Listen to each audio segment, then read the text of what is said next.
ഏവർക്കും പുതിയൊരു അധ്യായത്തിലേക്ക് ഹാർദവമായ സ്വാഗതം. ഈ അധ്യായത്തിൽ നമ്മൾ വിശകലനം ചെയ്യുന്നത് കാർത്തിക നക്ഷത്രത്തിൻ്റെ 2025 ആണ്ട് ജനുവരി ഫെബ്രുവരി മാസങ്ങളിലെ ഗുണദോഷ ഫലങ്ങളാണ്. ഞാൻ ആദ്യമായി ഒന്ന് പറഞ്ഞോട്ടെ, ഇത് കാർത്തിക നക്ഷത്രത്തിൽ പിറന്നവരുടെ പൊതുവായ ഫലമാണ് നമ്മളിവിടെ വിശകലനം ചെയ്യുന്നത്. നിങ്ങൾക്ക് ഓരോരുത്തർക്കും വ്യക്തിഗത ഫലം ലഭിക്കുന്നതിനായിട്ട് നിങ്ങളുടെ ജാതകം ഒരു ഉത്തമനായ ജ്യോതിഷിയെ കാണിച്ച് രാശി ചിന്തനം നടത്തി മുന്നോട്ട് പോകുന്നതായിരിക്കും എന്തുകൊണ്ടെന്നുള്ളത്. ഇനി പൊതുവായ ഫലത്തിലേക്ക് വരാം. ഈ കാർത്തിക നക്ഷത്രത്തിൽ പറഞ്ഞവർക്ക് 2025 ആണ്ട് ജനുവരി ഫെബ്രുവരി മാസങ്ങളിലെ സമ്മിശ്ര ഫലങ്ങളാണ് കാണുന്നത്. ഇതിലെടുത്തു പറയേണ്ടത്, നിങ്ങൾ വരവിനേക്കാൾ ചിലവ് കൂടുതലായിട്ടുള്ള സമയമാണ്. നിങ്ങൾക്ക് എത്രയാണോ വരവുള്ളത് അതിനേക്കാൾ അധികരിച്ചായിരിക്കും ചിലവ് ചെയ്യേണ്ടി വരുന്നത്. നിങ്ങളുടെ മുൻകോപവും പിടിവാശിയും മൂലം മറ്റുള്ളവരുടെ ഒരു അതൃപ്തി സമ്പാദിക്കാനുള്ള സാധ്യത കൂടുതലായിട്ടുണ്ട്. അതുകൊണ്ട് ഈ സമയത്തൊക്കെ ഒരു പിടിവാശി അല്ലെങ്കിൽ പെട്ടെന്ന് നിങ്ങൾ മറ്റുള്ളവരോട് തട്ടിക്കേറിയുള്ള സംസാര രീതിയൊക്കെ ഒന്ന് ഒഴിവാക്കുന്നത് നല്ലതായിരിക്കും. അതല്ല എങ്കിൽ നിങ്ങൾ ധാരാളം ശത്രുക്കളെ ഈ മാസങ്ങളിൽ സമ്പാദിക്കുന്നതാണ്. നിങ്ങളുടെ ഭാഗ്യ താരങ്ങളുടെയൊക്കെ സ്ഥിതി അനുസരിച്ചിട്ട് കർമ്മരംഗത്ത് വളരെ വൻ നേട്ടങ്ങൾ തന്നെയാണ് കാണുന്നത്. തൊഴിൽ രംഗത്തൊക്കെ വളരെ ഗുണകരമായ നേട്ടങ്ങൾ ഉണ്ടാവുന്നതാണ്. നിങ്ങൾക്ക് അനാവശ്യമായ സംശയങ്ങളൊക്കെ നിങ്ങളൊന്ന് ഒഴിവാക്കേണ്ടതാണ്. ആവശ്യമില്ലാത്ത സംശയങ്ങൾ ജീവിതത്തിൽ നിങ്ങൾക്ക് ഒത്തിരി ദുഃഖങ്ങൾ ഉണ്ടാക്കി തരുന്നതാണ്.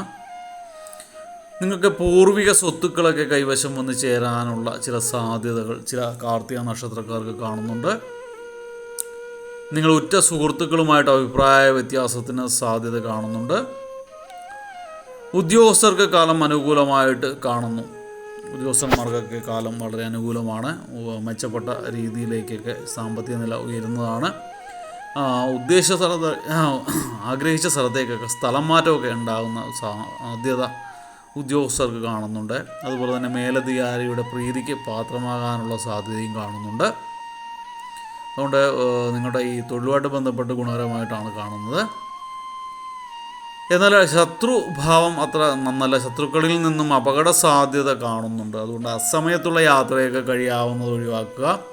മറ്റുള്ളവരുമായിട്ട് വാഗ്വാദങ്ങളിൽ ഏർപ്പെടുന്നതൊക്കെ ഒരു പരിധിവരെ ഒന്ന് കുറയ്ക്കുക. കഴിയാവുന്നതും ഏവരോടും നയചാതുര്യത്തോടുകൂടി സംസാരിച്ച് കാര്യങ്ങൾ ഒത്തുതീർപ്പാക്കുമായിരിക്കും നല്ലത്.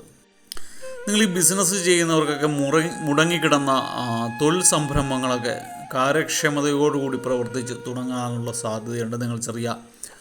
നിങ്ങളുടെ മാനേജ്മെൻറ്റിൻ്റെയൊക്കെ ഒരു ഗുണം കൊണ്ട് നിങ്ങൾ പ്രോപ്പറായിട്ട് അതിനെ മാനേജ് ചെയ്യുന്നത് കൊണ്ട് അതൊരു ഗുണഭാവത്തോട് കാര്യക്ഷമതയോടുകൂടിയൊക്കെ പ്രവർത്തിച്ച് അതിന് ലാഭമൊക്കെ ഉണ്ടാകാനുള്ള സാധ്യതയുണ്ട്.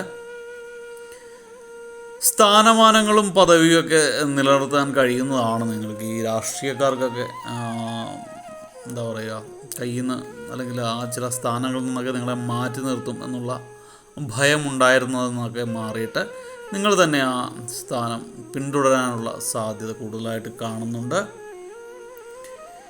ശത്രുക്കളുടെ കുതന്ത്രങ്ങളെയൊക്കെ നിങ്ങൾക്കൊരു പരിധിവരെ രാഷ്ട്രീയക്കാർക്ക് പരാജയപ്പെടുത്താൻ സാധിക്കുന്നതാണ്. അത് നേരത്തെ അറിഞ്ഞിട്ട് അതിന് വേണ്ട പ്രിക്കോഷൻസൊക്കെ എടുത്ത് നിങ്ങളുടെ എന്താ പറയുക നിലനിൽപ്പ് ഒരു പരിധിവരെയൊക്കെ കുഴപ്പമില്ലാതെയാക്കി എടുക്കാൻ സാധിക്കുന്നതാണ് നിങ്ങൾക്ക്. വിവാഹ കാര്യങ്ങളിലൊക്കെ നിങ്ങൾക്ക് ഒരു തീരുമാനത്തിലെത്താൻ സാധിക്കുന്നൊരു സമയമാണ്. ഈ ദമ്പതിഭാവത്തിൽ ഭാര്യ വീട്ടുകാരുമായിട്ടൊക്കെ ഉണ്ടായിരുന്ന പ്രശ്നങ്ങളൊക്കെ അല്ലെങ്കിൽ അഭിപ്രായ വ്യത്യാസങ്ങളൊക്കെ പരിഹരിക്കപ്പെടുന്ന ഒരു സമയമാണ്. നിങ്ങൾക്ക് നഷ്ടപ്പെട്ടു എന്ന് കരുതിയ ധനം തിരികെ ലഭിക്കുന്ന ഒരു അവസ്ഥ ഉണ്ടാകുന്നതാണ്. നിങ്ങളുടെ ആഗ്രഹങ്ങൾ പലതും നിറവേറി കിട്ടുന്ന ഒരു സമയമുണ്ട്. നിങ്ങൾക്ക് അനാവശ്യ ചിലവുകളൊക്കെ ധാരാളമായിട്ട് ഉണ്ടാകുന്ന സമയമാണ്. ക്രയവിക്രയങ്ങളിലൊക്കെ നേട്ടം കാണുന്ന ഒരു സാധ്യതയുണ്ട്. അതുകൊണ്ട് കൊടുക്കൽ വാങ്ങലിലൊക്കെ ലാഭത്തിൽ കലാശിക്കുന്നൊരു സമയമാണ്. നിങ്ങൾക്ക് ലക്ഷ്യം നേടിയെടുക്കുന്നതിന് ഏതു മാർഗവും നിങ്ങൾ സ്വീകരിക്കുന്നതാണ്. അത് ശരിയല്ല. നമുക്ക് മോശമായ, അതായത് മനുഷ്യത്വമില്ലാത്ത കാര്യങ്ങളിലൂടെ നിങ്ങളുടെ ലക്ഷ്യം നേടിയെടുക്കുന്നത് അത്ര നല്ലതായിട്ട് എനിക്കൊരു അഭിപ്രായമില്ല. ലക്ഷ്യം അത് അച്ചീവ് ചെയ്ത് തന്നെ വേണം. നിങ്ങളുടെ ഗോളുകളെല്ലാം അച്ചീവ് ചെയ്യാൻ സാധിക്കട്ടെ. ഒക്കെ ദൈവം അതിനുള്ള ആത്മബലവും സൗഭാഗ്യങ്ങളും നിങ്ങൾക്ക് തരട്ടെ. പക്ഷേ നമ്മളുടെ സത്യതയെ മുറുകെ പിടിച്ചുകൊണ്ടിട്ടുള്ള കാര്യങ്ങൾക്കായിരിക്കും വിജയം കൂടുതൽ. കുറച്ച് താമസമെടുത്താലും അതിന് മധുരം കൂടുതൽ അതിനായിരിക്കുമെന്ന് ഞാൻ കരുതുന്നു. അതുകൊണ്ട് മനസ്സാക്ഷിക്ക് നിരക്കാത്ത പ്രവൃത്തികൾ കഴിയാവുന്നത് ഒഴിവാക്കുക. നിങ്ങൾ തടസ്സങ്ങളെയൊക്കെ ഒരു പരിധിവരെ തന്ത്രപരമായിട്ടൊക്കെ നേരിടുന്ന ഒരവസ്ഥ ഉണ്ടായി വരുന്ന സമയമാണ്. പൊതുവേ ശത്രു ശല്യം കൂടി വരുന്നൊരു സമയമാണ്. അതുകൊണ്ട് തന്നെ ചെറിയ ചെറിയ വഴിപാടുകളൊക്കെ നിങ്ങൾ കഴിക്കേണ്ടതായിട്ടൊക്കെ വരും. ഇതിലെടുത്തു പറയേണ്ടത്, നിങ്ങൾ വ്യാഴാഴ്ചകളിൽ ദേവീക്ഷേത്രം ദർശിക്കുക, ദേവിക്ക് വെളുത്ത പുഷ്പങ്ങളൊക്കെ സമർപ്പിക്കുക ഒക്കെ ചെയ്യുന്നത് ഗുണകരമാണ്. അതുപോലെ തന്നെ ചൊവ്വാഴ്ചകളിൽ സുബ്രഹ്മണ്യ ക്ഷേത്രം ദർശിച്ച് ഭഗവാൻ നാരങ്ങാമാല സമർപ്പിക്കുന്നതൊക്കെ ഗുണകരമായി തീരും.